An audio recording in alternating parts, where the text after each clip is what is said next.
ছয় সংস্কার কমিশনের পূর্ণাঙ্গ প্রতিবেদন আগামী ৮ ফেব্রুয়ারি প্রকাশ হবে বলে জানিয়েছেন আইন উপদেষ্টা আসিফ নজরুল।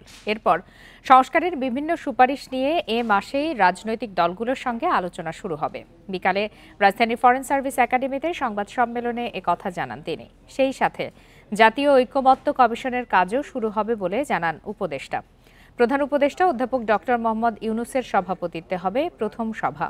ঐকমত্য কমিশনে অবাধ সুষ্ঠু নির্বাচনের পদ্ধতি ও জাতীয় গুরুত্বপূর্ণ সংস্কার ইস্যুতে আলোচনা হবে। রাজনৈতিক দলের সাথে আলোচনা শেষে তাদের সম্মতিতে পরবর্তী আলোচনা শুরু হবে বলেও জানান আসিফ নজরুল। রাজনৈতিক দলের মতামতের ওপর ভিত্তি করে এই কমিশন কাজ করবে।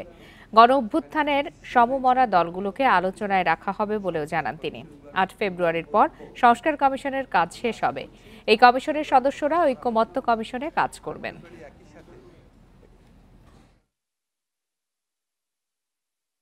সংস্কার কমিশনগুলোর পূর্ণাঙ্গ রিপোর্ট আমরা আশা করছি ৮ ফেব্রুয়ারি প্রকাশ করা হবে।